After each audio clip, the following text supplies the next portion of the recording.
Goeiedag en baie welkom by sessie 23 van module 2. In hierdie sessie gesels ons oor toewyding. Die vraag is, aan wie is jy werklik toegewy? Ons het nou al 'n redelike lang pad gekom en baie gesels oor waaroor dit gaan in disippelskap. Ons het gesê dat ons geskep is as God se verteenwoordigers, dat die doel van ons bestaan is om hom in alle opsigte te verteenwoordig, sy naam groot te maak, in sy koninkryk te dien en om sy wil te doen. En ons het gepraat oor ons identiteit, hoe Christus ons identiteit kom herstel het as daai verteenwoordigers, wat dit vir ons moontlik maak om weer te kan leef volgens God se bedoeling, nadat die mens vir jare lank gekies het om eerder net vir hulle self te leef, en hulle eie name groot te maak, en hulle eie koninkryke te dien, en hulle eie wil te doen, wat ongelukkig nog altyd vir ons 'n baie groot versoeking bly, en wat baie mense nog steeds mee besig is. So dit is belangrik as ons al hierdie goed weet, om te volhard op die pad wat ons gekies het. Nou, gelukkig het God ons nie as robotte geskep nie.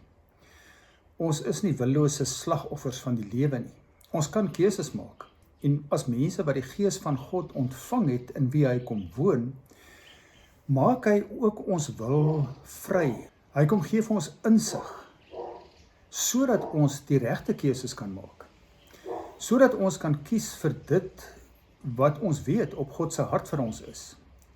En die keuses wat ons dan maak, gaan daaroor dat ons kies vir dissiplines en 'n manier van lewe, wat ons voortdurend blootstel aan God se leiding en inspraak in ons lewe. En daarom staan ons in hierdie sessie veral stil by 'n paar verse uit Romeine 12.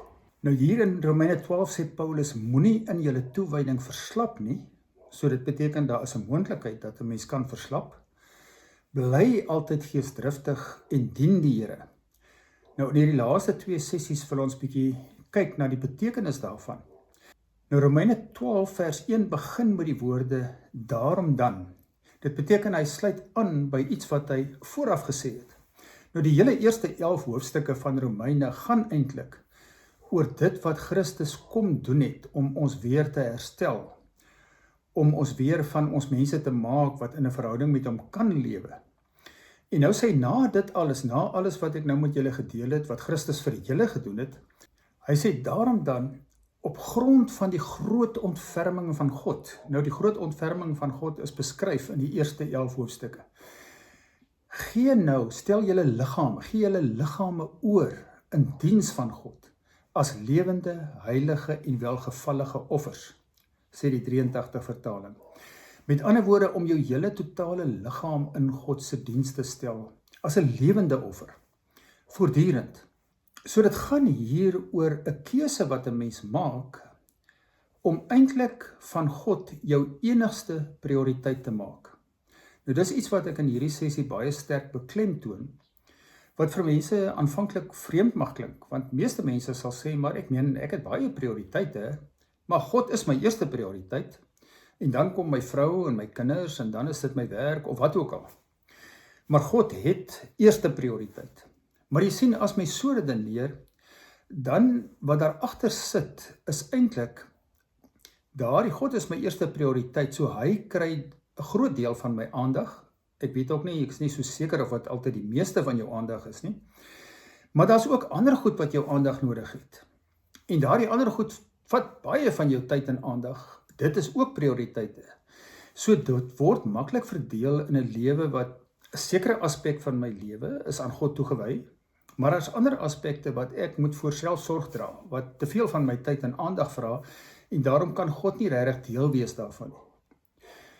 Nou as ek sê God is die enigste prioriteit, dan beteken dit ek erken my totale lewe behoort aan God. Alles wat ek doen, alles wat ek is, alles wat ek in die lewe mee besig is, in my werk, in my sosiale tyd, met my vriende, ook die versorging van my liggaam, deur sport, in ontspanning, of gym, of wat ook al. Alles is deel van my lewe voor God. En daarom is hy my prioriteit, wat vir my in dit alles leiding gee, wysheid gee oor hoe om dit in te rig. Jy sien, as ek besluit, God is my eerste prioriteit, kan ek nou besluit hoeveel tyd gaan aan alles Hoeveel tyd gaan ek aan alles gee? As prioriteite in my lewe. Maar as God die enigste prioriteit is, dan kom ek met my totale lewe na hom toe en sê, Here, hier is my lewe, wys vir my. Hoe moet ek dit inrig? Hoeveel tyd moet ek aan dit alles spandeer? Hoe moet ek my tyd verdeel? Want al my tyd is eintlik tyd wat U vir my skenk, dis U tyd. Geef my wysheid om dit reg te doen, so te doen, dat ek alles in toewyding aan God kan doen. Dat ek in alles, oral, nog U verteenwoordiger kan wees, U naam kan grootmaak. En dat alle aspekte van my lewe deel is van diens in die koninkryk. Nie net my lewe by die kerk nie, maar ook my lewe by my werk. Ook my lewe tussen my vriende en op die sportveld is in diens van U koninkryk, om oral U wil te doen.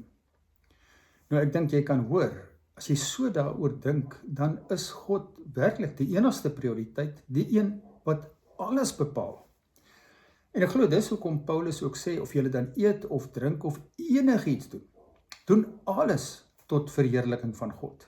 So dis ook opvallend wat ek ook hier uitlig, is dat Paulus hier skryf, gee jouself, gee jou totale liggaam, jou lewe. Hy sê nie, gee jou tyd, gee jou geld, gee jou besittings. Hy vra nie dat jy iets aan God gee, asof jy daardeur vir hom 'n guns doen nie. Hy sê nee, gee jouself. Dis die offer wat God vra, jouself, as 'n lewende offer. Dit is 'n prysgawe van die ou lewe. En dis waar Jesus gesê het, hy wat sy of haar lewe wil behou, om te beheer soos wat jy self wil, sal dit verloor. Maar hy of sy wat hulle lewens aflê, wat die kruis opneem en my volg, sal die lewe wen, die lewe wat hy met ons deel, die lewe waarvoor ons geskep is, en wat ons bedoel is, om die oorvloed van God te ontvang en te leer ken, en vanuit hom as bron te lewe. Daardie lewe word dan 'n werklikheid vir ons. En dis 'n lewe wat altyd sinvol en betekenisvol is. Dis 'n lewe waar ons al hoe meer bewus word van die grootsheid van God, die goedheid en die liefde van God, die teenwoordigheid van God. Dit is die lewe van 'n disipel. Die enigste manier waarop 'n disipel werklik disipel kan wees, want dis 'n lewe waarin jy voortdurend leerling is van die groot leermeester. Ek noem ook net hier dat dit so maklik is as jy self nog jou lewe beheer en beplan en inrig, dat jou hele lewe saam met God eintlik maar kan vervlak in 'n godsdiens. Ek glo nie God of Jesus het ooit bedoel dat ons lewens moet toewy aan 'n godsdiens nie. Jy sien, 'n godsdiens kan weer baie reëls daarstel wat jy jou aan moet onderwerp. Maar 'n godsdiens is ook, jy het sekere verpligtinge om na te kom en jy kan besluit dalk of jy nou die genoeg doen en die minimum doen. Ek gee hier 'n paar moontlikhede van hoe 'n lewe lyk wat eintlik maar godsdienstig is. En dat dit baie keer beteken dat jy nog altyd dors bly.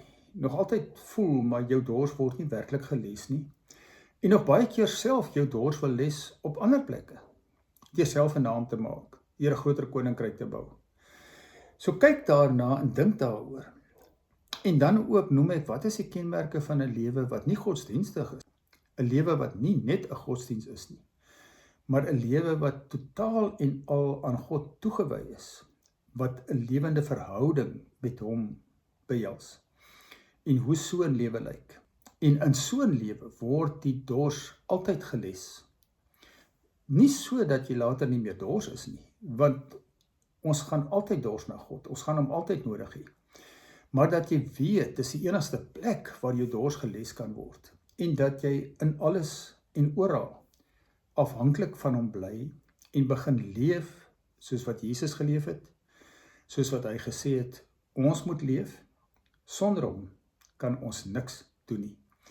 Volgende keer gesels ons verder oor hierdie vers, van wat beteken dit om geesdriftig te bly, en wat beteken dit om die Here te dien. Baie dankie dat jy weer saam geluister het.